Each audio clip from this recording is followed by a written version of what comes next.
عيني وأجمل منك لم تلد النساء خلقت مبرأ من كل عيب كأنك قد خلقت كما تشاء.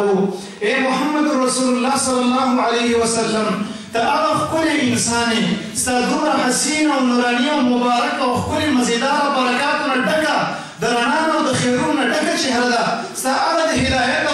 ورشدنا درهنمائنا بركاتنا الدك جسم مبارك دي جندين بشان إنسان لچرتا بدنيا کے پیدا شوئے دے ددین اخکل إنسان لچرتا يومور زيگا ولي دي او ددين بشان اخکل إنسان چرتا بمخدز مکمان دي پیدا شوئے ندے وأجمل منك لم تلد النساء او تأغى إمامي تأغى مشري تأغى رحبري چرتانا غٹ رحبر چرتا زنانون دي زيگا ولي مضت الدهور وما أتينا بمثله ولقد أتى فعجزنا عن نظرائه دير زماني دير شوي شاعر وي دير إنسانان دنيا تراغلي دي دير رحبران راغلي دي دير ليدران راغلي دي خلق قسم خلق دا إمامت نسبت کرے دي ولكن دا محمد رسول الله بشان إمام چاہنا دے پیدا کرے. اہل حدیثو تاسو دا دی مبارک شي تاسو دا دی مبارک شي تاسو خوشحال شي تاسو بدیبانی شکر باسي چنن عام خلق سکم لے کل منبر تا وخیزی اگر خلق تا دی امام ابو حنیفہ تعارف کئی رحمه اللہ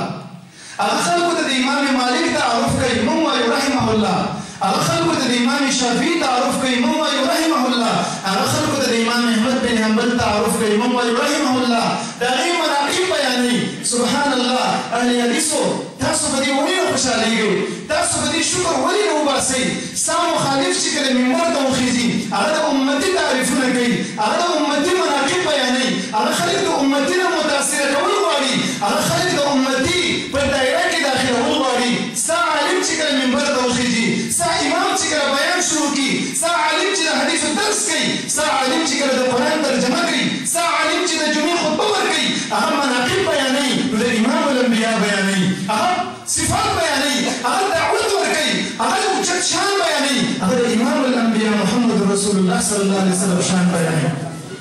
ولله الحمد على ذلك هذا الله رب العالمين احسان دي جبا علي حديث باندې کړی دی الله اکبر نن خلق راضي او من د تعمر کوي چې تاسو د ایمون ګستاخان الکا من داسې یو امام لیدلی دی الکا من داسې یو امام باندې زړه ورکړی دی من د داسې یو ښکلی امام میلاو شوی دی چې د هغې نه غټ امام تاسو موږ ته نشئ پیش کولی د الله بندګانو د دې په مقابل کې یو امام خو تاسو موږ ته پیش کوي که نه داسې مشر خو موږ ته راوښایي که نه چې د هغې په باره کې قرآن کریم کې آسماني حکم سرکاري کاغذاتو کې د هغې نوم راغلی زما عزتمندو دا زموږ چلنج دی زموږ امام چې کوم دی د هغې نوم په سرکاري کاغذاتو کې ستا امام چې کوم دی د هغې نوم موږ ته په سرکاري کاغذاتو کې راوښایه کسټم ټول کاغذات نه چلېږي دلته زما عزتمندو دلته سرکاري کاغذات چلېږي کسټم چور ګاډي چې کوم دی هغه د غلو پیشه ده هغه چېرته د صحیح خلکو پیشه نه ده قرآن کریم کې الله رب العالمین فرمایي وما محمد الا رسول ته ما ته تعال راکړې ستا امام نشته زه زما هغه امام دی که چېرته ته په دې امام باندې ایمان راوړې که ته چېرته د دې امام د رسالت اقرار ونه کړي والله العظیم سره د بزرګۍ نه سره د تهجدو نه سره د عباداتو نه به جهنم ته ځې د جهنم سرکوټې به تا نه جوړېږي د هغې سکروټې به تا نه جوړېږي په هغې کې به ته سوځېږي زما هغه امام دی ته څنګه نن ما ته دا تعال راکړې چې ته د ائمه ګستاخ څنګه ما پسې دا الزام لګي چې دا ائمه نه مني قرآن کریم په دې باندې ګواه دی سورت اسراء کې الله رب العالمین فرمایي اهل حدیثو خوشحاله شئ شکر وباسئ په دې منهج باندې په دې عقیده باندې په دې مبارک او ښکلې نظریه باندې سبحان الله داسې نظریه الله رب العالمین چاته نه ده ورکړې دا فضل الله په اهل حدیثو باندې کړی دی الله رب العالمین فرمایي یوم ندعو کل اناس بامامهم د قیامت هغه ورځ ده چې په دې ورځ باندې به هر انسان د امام په نوم باندې رابللی کېږي الله د طرف نه به اواز کېږي هلکه د امام ابو حنیفه تابعدارانو تاسو یو سیټ ته ودرېږئ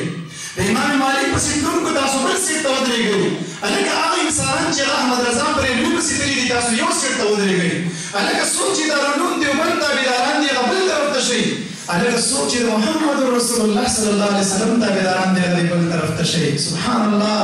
سبحان الله سبحان الله داسې امام لرو او بیا په موږ باندې دا الزامات لګولی کېږي چې د امام نشته د دې مذهب نشته زموږ هغه مذهب دی چې که ته ته چېرته د دې مذهب نه انکار وکړې ومن یبتغي غیر الاسلام دینا فلن يقبل منه وهو في الاخرة من الخاسرين. الله فرمایي اسلام به داسې مذهب رالیږلی دی که چېرته د دې نه علاوه بل یو مذهب لټې هغه که هر قسم مذهب وي هغه که حنفیت دی هغه که شافعیت دی الله فرمایي فلن يقبل منه د اسلام نه بغیر مذهب زما په کاغذاتو کې زما په دربار کې زما په عدالت کې نه دی قبول دا مردود دی وهو في الاخرة من الخاسرين. او د دې نه علاوه نور مذاهب ولا انسانان الله فرمایي په آخرت کې د تاوانیانو نه دي. یوم ندعو كل اناس بامامهم دا آیت یاد کړئ دا خپل زنانو باندې یاد کړئ دا په خپلو ماشومانو باندې یاد کړئ دا اهل حدیثو ستاسو لپاره خصوصي شرافت دی په دې آیت کریمه کې. مشهور مفسر امام ابن کثیر رحمه الله تعالی د دې آیت کریمه باندې په خپل مشهور تفسیر کې لیکي. تفسیر ابن کثیر دا مشهور تفسیر دی مدارسو کې په نصاب کې داخليږي او په نصاب کې لوستل کېږي. هغه فرمایي وفي هذا أكبر شرف لأصحاب الحديث فإن إمامهم رسول الله صلى الله عليه وسلم. ويدي آيات كلمة كي دا أهل الحديث بار دير لوي شرافت دي ودير لوي عزت دي ويزكا دا إمام په دنیا کې محمد رسول الله على وبل نشته دی ته محمد رسول الله په نوم باندې आवाज کیږي ما ته د امام الانبیاء په نوم باندې आवाज کیږي دا ته د امتی په نوم باندې आवाज کیږي. او راشه دې خبرو ته چرته زبیلام دا خبرو د پاره خو موږ راغلو چې موږ دا خبرې لږ راکولاوي کو ته امام منی که نه منی امام ابو حنیفه ته منی که نه هغې ته خو ته مجسمه وې زما عزتمندو دا خبره نوټ کړئ دا زموږ چلنج دی. هغه عقیده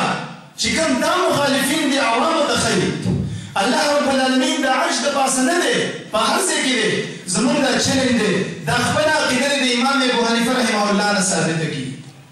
امام ابو حنیفه رحمه الله په هغه انسان باندې د کفر فتوا لګولې ده چې هغه دا وایي چې الله رب العالمین د عرش د پاسه نه دی. من قال لا اعرف ربي في السماء او في الارض كفر. امام ابو حنیفه فرمایي شرف اکبر د مولانا قاری د متن فقه اکبر کې دا لیکل شوي دي چې د دیوبندیانو د احنافو په نسبت باندې مسلم کتاب دی. ارمان چې خبرو لپاره موږ راغلي یو زموږ دا تمنا وه چې روزانه په دې ډاګین جدید کې دا چیلنجونه ورکول کېږي اهل حدیثو ته چې لکه راشئ تاسو مناظره وکړئ. بهر نه مولیان راغوښتل کېږي په کرایې باندې او هغې ته پیسې ورکول کېږي او هغې اشتعارانګیز بیانات کوي د دې علاقې او د دې کلي او د دې محلې ماحول خرابول غواړي. زموږ دا ملګري الحمدلله همیشه دپاره د امن والا خلک دي مونږ پرامن خلک یې همیشه دپاره مونږ قرآن او حدیث والا خلک یو پرامن فضا کې زموږ دعوت چلېږي بحمدالله عز وجل. بار بار زموږ په خلاف اشتعالانګیز بیانات شوي دي خو لیکن زموږ ملګرو د صبر او تحمل نه کار اخیستی دی خو اخر د صبر میوه دی.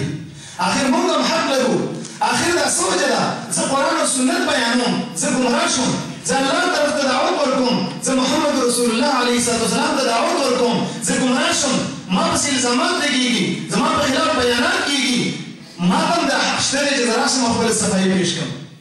ما ته هم دا حق شته کله چې مخالف راولګېږي فلما صرح الشر وانصاره عریانو کله چې شر راوچت شي شر چې کوم د الزاماتو پروپیګنډې ډېرې شي ما ته دا حق موجود دی قانوني حق دی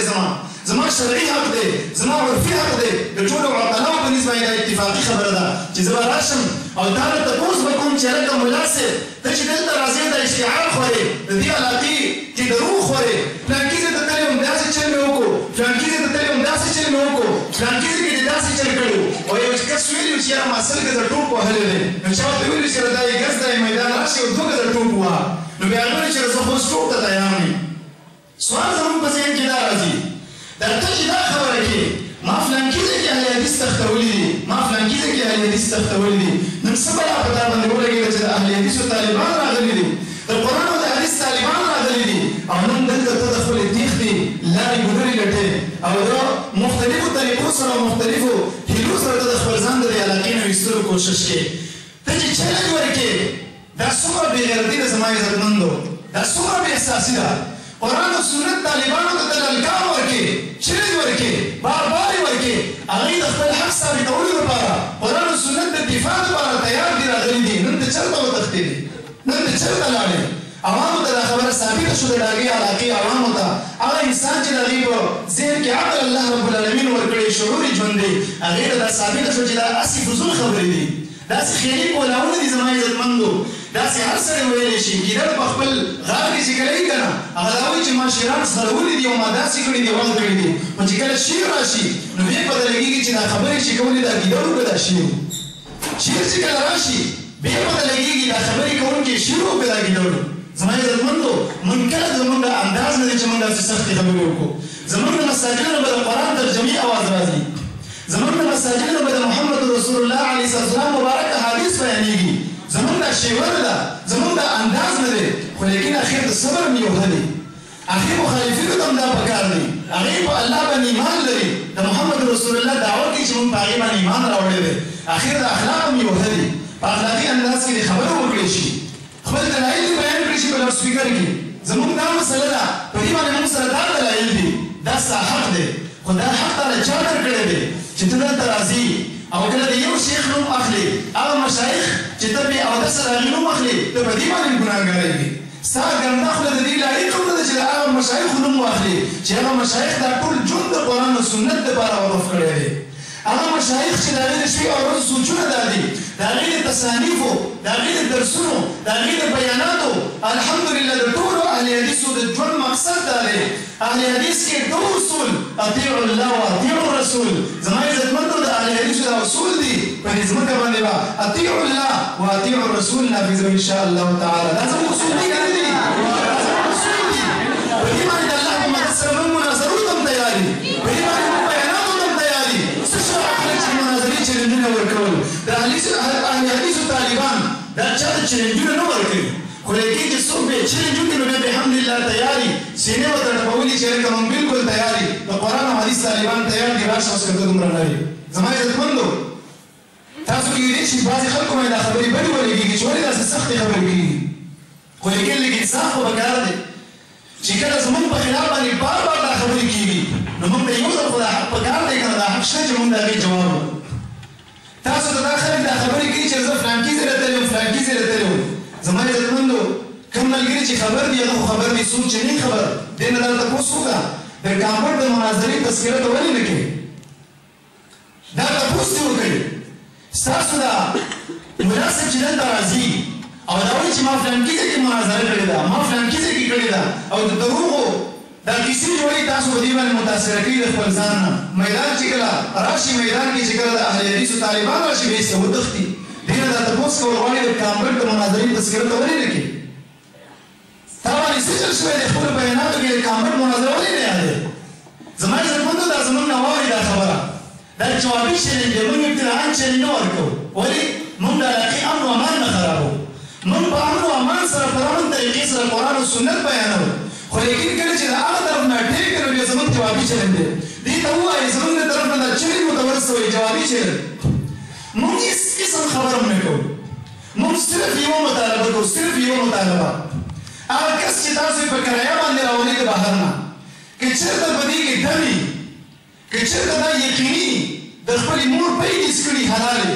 زمونږ دې ته دا چلنج دی مونږ دا د هېڅ هم نه وایو صرف درته دا وایو مونږ به بخاري کولاو کوو بخاري اصح الکتب بعد کتاب الله مونږ به صرف او صرف د یوې صفحې عربي عبارت مطالبه د تعالی وکړو ته زمونږ په مخ کې د دې عوامو په مخ کې د دې علاقو د محلې په مخ کې صرف او صرف یوه صفحه عربي عبارت مونږ ته ووایه والله العظیم مونږ ته د شکست لیکلو ته تیار یو او مونږ به ستا په لاس باندې بیعت کوو مونږ به تا خپل مشر او خپل شیخ ګڼو خو لیکن هغه سړی زما عزتمندو چې هغې ته یوه صفحه عربي عبارت نه ورځي زما دې په الله باندې قسم وي تاسو وکړئ دې نه مطالبه تاسو وایئ چې دا په خپل منبر باندې ناست دی ځکه داسې خبرې کوي نه نه زما عزتمندو مونږ سره ثبوت شته مونږ بې ثبوته خبرې نه کوو ثبوت لپاره کامبر مناظرې ویډیو د ملګرو نه طلب کې میلاویږي مونږ داسې نه کوو چې فلانکي ځای کې ما داسې وکړو او ثبوت راسره نه وي ثبوت لرو کامبر مناظرې ته تاسو رجوع وکړئ یو صفحه عربي عبارت دي دا مونږ ته ووایي فقط د هغې نه پس به مونږ دا بلکل مونږ خپل شکست تسلیم کړو زما عزتمندو هغه سړی چې هغه په عربۍ باندې نه پوهېږي هغه څنګه دا خبرې کوي او دا خبرې کوي چې ما فلانکي ځای کې اهل حدیث غلولي دي فلانکي ځای کې مې زغلولي دي دین په عربۍ کې دی او بل ورځ زموږ یو ځای کې دې سره بحث و د الله په مدد سره 15 ګنټې بحث ورسره وشو د دې کس نوم یې اخیستی و خو لیکن کله چې موږ ورغلو کېدای شي پته ورته لګېدلې وه چې دلته بیا د الله په مدد سره د اهل حدیثو طالبان را روان دي بیا هلته چې کوم دی وجود نه راغلی بلکل نه راوړو 5 غنټې هغې سره مونږ خبره وکړه لیکن حضرت صاحب بالکل پتې نه وه لګېدلې چې حضرت صاحب چېرته تښتېدلي او چېرته پټ شوي هغوی ته مونږ دا چیلنج ورکړو تاسو ته هم زمونږ دا چیلنج دی او دا خپل حضرت هم دا چیلنج زمونږ ورسوئ یو صفه عربي عبارت به د زمونږ په مخ کې وي بیا به مونږ دا ملا منو بیا به ته د مناظرې اهل یې و چې ته په عربۍ نه پوهېږې نو ته به په دین څه پوه شي ته به مناظره څه وکړې ته به چیلنجونه څه ورکړې زما عزتمندو په عربۍ نه پوهېږې ځکه چې کله د مناظرې میدان کې د اهل حدیث طالبان راشي او ورته ووایي اعلان ورته وکړي چې چیلنج قبول دی نو بیا همدغه حالت یې لکه نن چې تاسو وکتو دینه معلومیږي قرآن کې الله رښتیا فرمایلي سورة الرعد کې الله فرمایي وایي فاما الزبد فيذهب جفاء واما ما ينفع الناس فيمكث في الارض کله چې حق بیان شي حاصل د آیت کریمه بیانوم د حق مثال داسې دی لکه سیلاب سیلاب چې کله راشي په یوه علاقه باندې د سیلاب د پاسه بعضې ځنګلونه راوچت شي دا ځنګلونه ډېر شور کوي ظاهر کې چې ورته ګورې نو ته به وینې چې صرف دا ځنګلونه دي او دا ټوله علاقه دې ځنګلونو په مخه کړې ده خو چې بیا کله لږ ساعت پس وګورې ځنګلونه به بالکل ختم وي صرف او صرف صافې او پاکې اوبه به په علاقه کې باقي پاتې دا ځنګلونه دي زما عزتمندو ځنګلونه ختم فاما الزبد فيذهب جفاء نن نه پس هم چې دوی وایي که نه چې موږ مناظره کوو نو دوی دې وشرمېږي او دوی دې په ځمکه کې د شرم نه دننه ورډوب شي ته څنګه د مناظرې چلې به نن نه پس بیا هم کې تا کې به حیا وي تا کې به عقل موجود وي او ته به بیا د نن نه پس رالګېږي وایي چې موږ مناظره کوو مناظرې چلې خو دې ورکړو ملا دې وتښتېد نن نه پس هم ته داسې چیلنجونه ورکوي چې موږ د اهل حدیث سره مناظره کوو بني عامنا لا تذكر الشعر بعدما دفنتم بالصحراء الغمر القوافله زما عزتمندو خلاصه د خبرې دا شوه ما دا خبره کوله زمونږ دعوت قرآن او حدیث دی زمونږ امام محمد رسول الله صلی الله علیه وسلم دی زمونږ مشران صحابه کرام دي زمونږ عقیده د الله د کتاب مطابق ده زمونږ عقیده د محمد رسول الله علیه وسلم د احادیثو مطابق ده د امت امامان چې کوم دي سلف صالحین چې کوم دي هغه موږ خپل مشران ګڼو هغې ته موږ د احترام په سترګې باندې ګورو هغه موږ د خپل دین مشران او د خپل سر ګلان ګڼو هغې موږ د اسمان د ستورو په شان عزت او احترام کوو هغې ته موږ سلامي ورکوو هغې موږ سره موږ رحمه الله تعالی وایو خو دا هم ورسره واورئ والله العظیم چې دا ټوله دنیا راجمع شي او والله العظیم موږ راونیسي او ورونه موږ ته بل کړي د اصحاب الاخدود په شان ورونه موږ ته بل کړي او موږ دې ورونه ته ورغورځول غواړي او موږ دا مطالبه وکړي چې دا امامان تاسو د انبیاو په شان ومنئ تاسو د دې هغه شان تابعداري وکړئ لکه څنګه چې د انبیاء کرامو تابعداري کېږي د دې تقلید وکړئ زما عزتمندو د اهل حدیثو یو یو بچی په خپل ځان په اور باندې وسېږي خو د محمد رسول الله په مقابله کې به بل امام تسلیمه نه کېږي تسلیموي نه تسلیمو امامان ډېر اوچت انسانان صحابه کرام ډېر اوچت انسانان صحابه کرامو امامانو چې موږ ته کوم تعلیم راکړی دی په هماغه تعلیم باندې موږ روان دي امامان څه فرمایلي دي امام ابو حنیفه رحمه الله فرمایلي دي واذا صح الحديث فهو مسندي والشاگرد امام ابو یوسف ته ویلک یا یعقوب لا تكتب عني كل ما تسمع وای یعقوب امام ابو یوسف خواشي دا دې خبرې دي زه نه وایم خپل استاد خپل شاګرد ته داسې الفاظ استعمالولی شي وایي خواشي لا تكتب عني كل ما تسمع زما دا ټولې خبرې چې دې اورې دا مه لیکه ولې او محمد رسول الله صلی الله علیه وسلم دې خبرې کې لږ فرق وګورئ د دې امام څه وایي وایي زما ټولې خبرې مه لیکه ولې فإني أرى الرأي اليوم وأتركه غدا وأرى الرأي غدا وأتركه بعد غد وایي ځکه نن یو مسله ماته مضبوطه ښکاره شي سبا هغه پرېږدم ځکه د هغې مخالف دلیل راشي سبا راته یو مسله مضبوطه ښکاره شي بله ورځ هغه پرېږدم ځکه چې د هغې مخالف دلیل راشي دا د دې امام دا خبره کړې ده زما عزتمندو او زما او ستا امام څه وایي زما او ستا امام صحیح حدیث د بخاري کې راځي عبدالله بن عمرو بن عاص فرمایي وایي ما به د محمد رسول الله صلی الله علیه وسلم نه لیکل کول صحابه کرامو ما ته وفرمایل ته د نبي علیه السلام هره خبره لیکي عبدالله داسې مه کوه نبي علیه السلام انسان دی په هغې باندې مختلف حالات راځي کله د غصې په حالت کې کله د خفګان په حالت کې کله د خوشحالۍ په حالت کې دا ټولې خبرې ورته مه لیکه دې نه به دین جوړ شي آینده خلکو ته به دا پاتې شي محمد رسول الله علیه السلام نه عبدالله بن عمرو بن عاص لیکل بند کړل نبي علیه السلام چې وکتل عبدالله مخکې به دې لیکل کول اوس دې لیکل ولې بند کړي دي یا رسول الله صلی الله علیه وسلم داسې مسله پېښه شوه ملګرو راته دا مشوره راکړه ویې فرمایل زما د امام خبرې ته اوس ګوره زما عزتمندو زما او ستا امام ته ګوره چې هغه څه وایي هغه داسې نه وایي چې مه لیکه مه لیکه ځکه نن ماته یوه خبره ښه ښکاري او سبا ماته بله خبره ښه ښکاري هغه وایي اکتب فوالذي نفسي بيده لا يخرج منه الا الحق وایي ولیکه عبدالله بن عمر زما د خولې نه چې کومه خبره راوځي دا ولیکه وایي زما دې په هغه ځان باندې قسم وي چې د هغې په قدرت کې او د هغې په لاس کې زما ځان دی زما روح دی لا يخرج منه الا الحق خپلې خولې مبارکې ته اشاره وکړه وایي زما د خولې مبارکې نه راوځي مګر حق خبره راوځي. سبحان الله، دا زمونږ ایمان دی. خلک وایي ستاسو ایمان نشته، زمونږ داسې ایمان دی د هغې د خولې نه د حق نه علاوه بل څه راوځي نه. موږ د امامانو ډېر قدر کوو، خو موږ دا وایو امامان چې په کومه لار باندې تللي دي او امامت مرتبې ته رسېدلي دي چې هغه د قرآن او حدیث سیده موټروی دی، راځئ په دې موټروی باندې روان شو. موږ هم هغه مرتبې ته ورسېږو، موږ هم هغه ځای ته ورسېږو کوم ځای ته چې امامان رسېدلي دي. او که چېرته موږ راولګېدلو، امامانو پسې ونښتلو، امامانو پسې ځان راټینګ کړو، نو موږ دا تپوس کوو چې دې امامانو نه غلطیانې شوي دي او که نه دي شوي. دا معصوم و که غلطیانې دې شوي دي، که چېرته ته وایې چې غلطیانې دې نه دي شوي نو کفر ته ورسېدې. ولې امامان او انبیا سره یو ځای کړو. موږ دا تپوس کوو. امام ابو حنیفه ډېر غټ امام رحمه الله، خو لیکن غلطي به دې په ژوند کې چېرته شوي او که به نه شوي. که چېرته ته وایې چې نه ده شوي نو بیا د امام ابو حنیفه او د محمد رسول الله په مابین کې فرق څه شو صلی الله علیه وسلم. او که چېرته ته وایې چې غلطیانې دې شوي دي نو زه بیا دا تپوس کوم چې دا غلطي به څنګه معلومه، معیار څه دی، کسوټي څه ده، معیار څه دی چې په هغې سره موږ غلطي د امامانو معلومه کړو. میزان او تله څه ده، راشه میزان او تله قرآن کې الله ښودلې ده. الله الذي انزل الكتاب بالحق والميزان، الله فرمایي ما د اسمان نه تله نازله کړې ده چې هغه قرآن او حدیث دی. د هر عالم، د هر امام، د هر شیخ، د هر ولي خبره دا به د قرآن او سنت مبارکې تلې ته ورسوو. یو طرف ته به قرآن پروت دي، یو طرف ته به حدیث پروت دي، بل طرف ته به د امام خبره پرته وي. که چېرته د قرآن او سنت د تلې سره دا خبره برابره شوه بالکل على الراس والعين، ډېر په ادب سره او په احترام سره یې منو. خو که چېرته د قرآن او د حدیث سره برابره نه شوه د هغې نه خطا وختله. ولې انسان دی مخکې دا په خپل ویل چې دا د خطا لري، غلطیانې دې کېږي، نو سره د ادب نه به مونږ د هغې خبره وروسته کړو، پرېږدو او بیا به مونږ راولګېږو د محمد رسول الله خبره به واخلو. او په همدې کې د دواړو جهانو کامیابي ده. زما عزتمندو، زما عزتمندو ناشنا خبره دا ده، دا خلک دې مونږ ته ځان احناف ثابت کړي. والله العظیم زمونږ دا دعوه ده چې دا احناف نه دي، دا نه په عقیده کې احناف دي او نه په فروع کې احناف دي. سل مسایل زمونږ علما کرامو راجمع کړي دي، سل مسایل چې په دې کې زمونږ دې ورونو چې کوم د امام ابو حنیفه رحمه الله پرېښي دي. سل مسایل، یو مسله په هغې کې دا ځان سره یاده کړئ، دې نه دا مطالبه وکړئ. دا علما کرام چې کوم تدریس کوي، درس کوي، امامت کوي، په دې باندې تنخواه اخلي. دې نه دا تپوس وکړئ تاسو ته زمونږ دا چلنج دی تر قیامت د ورځې پورې، تر قیامت د نورو خبرو پورې مونږ تاسو ته چلنج دی. د امام ابو حنیفه رحمه الله نه د دې جواز ثابت کړئ. عالم چې تدریس کوي، استاد چې امامت کوي، امام ابو حنیفه رحمه الله فتوا د دې په باره کې موږ ته وښایي چې هغې څه فرمایلي دي، آیا په دې باندې پیسې اخیستل جایز دي او که نه دي جایز. امام ابو حنیفه رحمه الله فرمایي وایي دا حرام خور دی. اشرف علي تانوي صاحب لیکي چې هغه مشهور دیوبندي عالم دی، وایي د امام ابو حنیفه د فتوی مطابق هغه علما چې هغه په درس او تدریس باندې پیسې اخلي وایي دا ټول حرام خواره دي. دا د امام ابو حنیفه فتوا ده.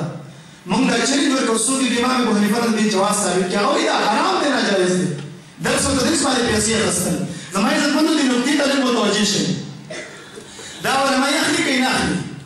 درس او تدریس باندې پیسې اخلي که یې نه اخلي؟ اوس ما ته متوجه شئ. دا څه وجه ده ته چې کله رالګېږي د امام ابو حنیفه هغه فتوا چې هغې کې ستا د خېټې نقصان وي، د امام ابو حنیفه هغه فتوا چې هغې کې ستا د دنیا نقصان وي، هغې کې ستا تنخواه خرابېږي، هغې کې ستا رزق خرابېږي، هغه فتوا د امام ابو حنیفه رحمه الله پرېږدي. د هغې باوجود هم ته د امام ابو حنیفه مقلد یې، د هغې باوجود هم ته باادب یې، د هغې باوجود هم ته د امامانو احترام کوونکی یې. حالانکې د امام ابو حنیفه فتوا ده د څه د وجې نه پرېښې ده، د خېټې د وجې نه دې پرېښې ده. نو بیا زه څه ګناهګار شوم؟ ما د محمد رسول الله د وجې نه د هغې فتوا پرېښې ده. زه ګناهګار او زه غیر مقلد، زه ګستاخ، دا د خېټې د وجې نه د هغې فتوا پرېښې ده. د ښه ادب، د ښه د امامانو سره محبت کوونکې، د ښه د امامانو ترجمان، د ښه د امامانو منونکې، زه د محمد رسول الله د وجې نه د هغې خبره پرېږدم، زه ګستاخ شوم او تا د خېټې د وجې نه د هغې خبره پرېښودله، ته د هغې ښه تابعدار شوې. دې کې سوچ وکړئ زما عزتمندو، زموږ خبرې زما عزتمندو د ځان نه جوړې شوي نه دي. وکړئ د دې نه تپوس. امام ابو حنیفه دا ثابت کړي چې دا جایز دي. دویمه مسله ورته وګورئ، دا ستاسو په لیکلو علاقو کې دا دهقاني کېږي، مزارعت زمینداریانې کېږي، دا وتپوسئ د دې نه. امام ابو حنیفه رحمه الله فتوا د زمیندارۍ په باره کې څه ده؟ ځمکه په دهقانۍ او زمیندارۍ مزارعت باندې ورکول جایز دي که ناجایز؟ امام ابو حنیفه فرمایي هدایه کې درېیم جلد کې دا خبره لیکلې ده، کتاب المزارعت کې المزارعة بالثلث والربع باطلة عند ابي حنیفه ده. د امام ابو حنیفه رحمه الله په نسبت باندې دا دهقاني میقاني چې کومه ده کنه زمینداري ده بالکل باطله او ناجایز ده. زما عزتمندو خدا مو نه مني ولې ځکه چې رزق کې نقصان راځي احادیثو کې جایز ده دا ولې نه مني ولې بیا رزق کې نقصان راځي زما عزتمندو صرف او صرف د انصاف کولو لپاره د خپل صفایي لپاره موږ دا خبرې وکړې د الله او د رسول علیه السلام د دین د دفاع لپاره موږ دا خبرې وکړې د قرآن او د سنت د خدمت لپاره موږ دا خبرې وکړې زموږ دعوه قرآن او حدیث عام کول دي د دې پرچار کول دي دنیا ته د دې پیغام رسول دي ان شاء الله تعالی زموږ د ژوند او زموږ د مرګ مقصد به دی چې موږ به دنیا ته د الله او د الله د رسول پیغامات رسوو ان شاء الله رسوو که نه به رسوو ان شاء الله تعالی هر هغه قوت به موږ د دنیا نه ختموو په هغې باندې به رد کوو د هغې خلاف به کوو چې هغې د الله او د الله د رسول نه خبرې کوي هذا واخر دعوانا ان الحمد لله رب العالمين وسبحانك اللهم وبحمدك بسم الله الرحمن الرحيم الحمد لله رب العالمين والصلاة والسلام على سيد الأنبياء والمرسلين وعلى آله وصحبه أجمعين أما بعد أعوذ بالله السميع العليم من الشيطان الرجيم بل نقذف بالحق على الباطل فيدمغه فإذا هو زاهق ولكم الويل مما تصفون عزتمندو مسلمانان ورونو نن د الله په مدد سره د خالی په ورځ د قرآن او د حدیث د حاکمان د خادمان د هغوی جدید ته په دې مناسبت باندې راغلي وو چې موږ ته خبر شو چې هغه سړی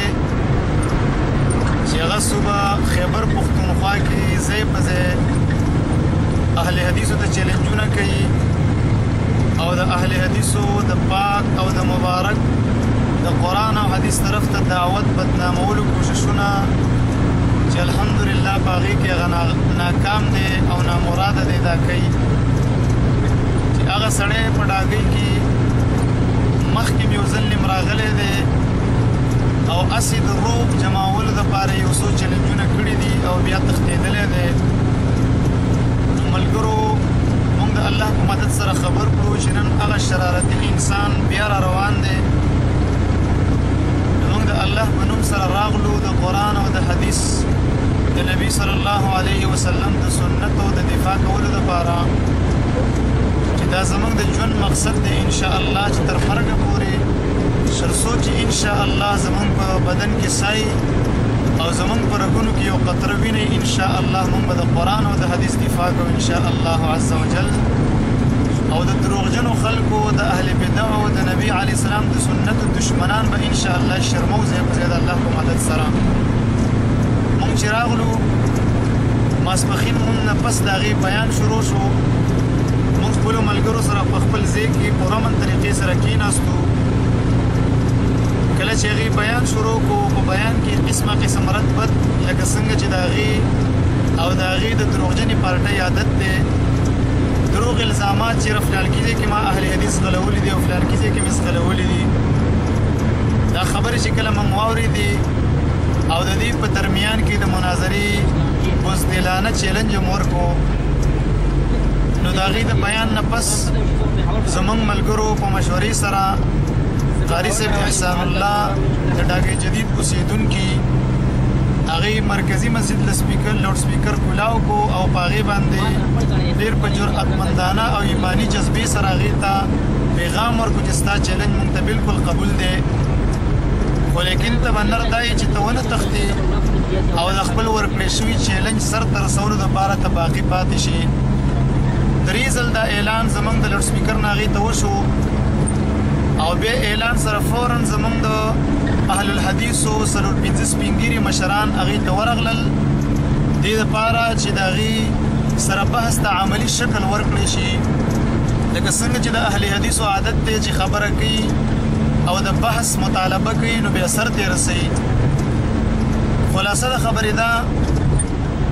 کله چې زموږ مشران هلته ورورسېدل نو حضرت صاحب چې کوم چې چیلنج ورکړی و هغې د خپل عادت مطابق د تیښتې په تیارۍ کې وو.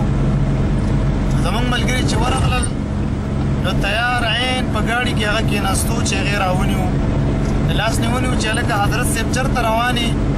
تاسو خو چیلنج ورکړو چېرې 24 ګنټو پورې زه دلته موجود یم او څوک چې زما خبره اوري نو هغه دې راشي ما سره دې بحث وکړي. دا څه مسله ده چې کله تاسو د اهل الحدیثو نوم واورئ د شیخ ابو محمد امین الله پېښوري حفظه الله د شاګردانو نوم واورئ نو ستاسو 24 ګنټې چې کوم دی نو بیا په 15 منټو کې بدلی شي او 15 منټه پس چې کوم دی تاسو د هغه ځای نه د فرار کوشش کوئ او د فر یفر باب ته غاړه ورکوئ. خو لیکن حضرت صاحب ته خو خپل ځان معلوم و چېرې زه په څومره اوبو کې یم او ما سره څومره علم دی نو هغې اخوا دیخوا خبرو کې زمونږ هغه ملګري مصروف کول وغوښتل او د دې په زمن کې خپل یو کس ته دا خبره ورکړې وه چې پولیسو ته دې ټلیفون وکړی شي او د هغې نه دې مدد طلب کړی شي ځکه چې په دې سخت وخت کې د پولیسو نه بغیر بل چا د هغې مدد نشو کولی ځکه د دلایلو په میدان کې هغې خپل ځان عاجز ګڼو. خلاصه ده چې د هغې په فون سره پولیس راغلل او هغه بزدله مفتي چې ورته دی وایي نو هغه د پولیسو په نګرانۍ کې د هغه ځای نه د فرار په مسابقه کې کامیاب شو او لاړو وتښتېدو. الحمدلله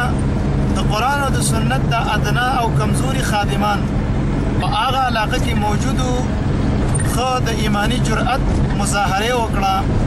اهل الحدیث ملګري راجمع شو علاقه په دې ګواه ده او د قرآن او د حدیث د خادمانو هغې ته د نبی صلی الله علیه وسلم د لوی شان او د قرآن او د حدیث په اتباع باندې مختصره خبره یو 25 منټه وکړه. د هغې سره الحمدلله د ټولې علاقې ته دا خبره معلومه شوه چې یاره دیوبندي فرقه چې کوم بار بار اهل الحدیثو ته چیلنجونه ورکوي دا چیلنجونه د هغې صرف د عوامو دوکه کولو یو غټ سازش او د خپلو عوامو ته تسلي ورکولو یو لاره او بهانه ده چې چېرته د قرآن او د حدیث دا دعوت چې کوم بحمدالله د سیلابونو په شان را روان دی چې د دې دعوت مخنیوی په دې دروغجنو چیلنجونو سره وکړی شي. خو لیکن بحمدالله په علاقه کې دومره ښه تاثر پرېوته چې هر سړی عام او خاص نارینه او زنانه په دې باندې مطمئن شو چې دا دروغجنه فرقه د هر ځل په شان په دې ځل هم په خپل دروغجن چیلنج کې د دروغو نه او د دجل او فریب نه کار واخیستو او د میدان نه وتښتېدل. نو اوس الحمدلله موږ واپس فاتحانه انداز کې د الله په خصوصي مدد سره خپلو ځایونو ته روان یو. موږ په آخر کې دا خبره کوو چې الحمدلله وحده نصر عبدا وأعز جندا وهزم الأحزاب وحده. الحمدلله فضيلة الشيخ ضياء الرحمن حفظه الله هم په دې پروګرام کې موجودو او دغه شان نور هم زموږ ملګري هغه موجودو. الله رب العالمین نه موږ دا دعا کوو چې دا پروګرام په دې علاقه کې نه بلکې په ټوله دنیا کې د قرآن او د حدیث د اشاعت لپاره یو مضبوط سبب وګرځوي. لکه څنګه چې اهل بدع په هر ځای کې ذلیله الله رب العالمین دې همدغه شان ذلیله او رسوا ساتي. او موږ په هغه بیان کې دا چیلنج ته بیا ورکو چې ستاسو دې مفتي ته زموږ دا چیلنج دی دا دې صرف یو صفحه د عربي عبارت موږ ته ووایي دا جاهل او بزدله مفتي بس موږ به د دې علمیت او هر څه ته تسلیم شو. خو لیکن انشاءاللہ نہ خنجر اٹھے گا نہ تلوار ان سے نہ خنجر اٹھے گا نہ تلوار ان سے یہ مسلک میرا آزمایا گیا ہے. اقول هذا واستغفر الله لي ولكم ولسائر المسلمين. السلام عليكم ورحمة الله وبركاته. إن الحمد لله وحده والصلاة والسلام على من لا نبي بعده. أما بعد فقد قال الله تبارك وتعالى في القرآن المجيد أعوذ بالله من الشيطان الرجيم قل جاء الحق وزهق الباطل إن الباطل كان زهوقا. जिस तरह के ये बात सारे साथियों को मालूम है कि पेशावर के अंदर एक मुफसिद इंसान जो बार बार मुख्तलिफ़ जगहों पर जाकर अहले हक़ अहलुस्सुन्ना वल जमाआ अहलुल हदीस को ललकारता है آج اسی کی ایک شرارت کے تعاقب میں ہم اللہ کی توفیق سے نکلے۔ جب ہم ڈاگہ جدید میں پہنچے تو تقریباً 2 بجے اس کا بیان شروع ہوا۔ ہم الحمدللہ مسجد میں بیٹھ کر سب ساتھی تیاری کے ساتھ گئے، کیونکہ ہمیں معلوم تھا کہ یہ حسب عادت چیلنج کرتا ہے۔ وہاں پر بھی اس نے لوگوں کو جھوٹ اور دھوکے کے ساتھ مطمئن کرنا چاہا، اور پھر اہل حدیث کو للکارا کہ میں یہاں پر موجود ہوں، کوئی ہے میرے چیلنج کو قبول کرنے والا۔ تو اللہ کی توفیق سے اہل حدیث ساتھیوں نے اسپیکر کھول کر اپنی مسجد میں اعلان کیا کہ ہمیں آپ کا چیلنج قبول ہے، ابھی ایک تیسری جگہ مقرر کرو اور ہمارے ساتھ گفتگو کرو۔ لیکن جب اس مفتری نے دیکھا کہ یقیناً ابھی اہل حدیث مناظرہ کے لیے تیار ہیں، تو 9:11 ہو گیا وہاں سے، اور راہ فرار اختیار کی، حتیٰ کہ یہاں تک مجبور ہوا کہ المدد یا پولیس والا نعرہ اور یہ حربہ ان کو اختیار کرنا پڑا۔ پولیس کو ٹیلی فون کر کے اپنے آپ کو وہاں سے نکالنے میں کامیاب ہو گیا۔ ہم ابھی اسی جگہ سے واپسی اپنی منزل کی طرف روان ہیں۔ الحمدللہ ثم الحمدللہ یہ باطل، یہ جس طرح کے 3 دن 4 دن پہلے لالا رخ کالونی کے اندر تقلید کے موضوع پر شرائط طے کرنے کے لیے ہم جمع ہوئے، وہاں پر بھی تقریباً 5 گھنٹے بحث کر کے انہوں نے ترک تقلید پر حکم لگانے کی جرات نہ کی۔ اتنا نہیں کیا کہ ترک تقلید پر حکم لگائیں، اور ہم سے بار بار یہ مطالبہ کرتے رہے کہ آپ تقلید پر حکم لگاؤ۔ ہم نے کہا کہ آپ ترک تقلید پر حکم لگاؤ، ہم تقلید پر حکم لگاتے ہیں۔ الحمدللہ ثم الحمدللہ وہاں سے بھی یہ باطل بھاگا، آج اللہ کی توفیق سے ڈاگی جدید سے بھی یہ باطل بھاگا، اور انشاءاللہ العزیز اللہ کی توفیق سے اہل حق سے یہ ہر جگہ پر بھاگے گا۔ اللہ رب العزت سے دعا ہے کہ وہ حق کو اونچا اور ہمیشہ قائم رکھے۔ وآخر دعوانا ان الحمدللہ رب العالمین۔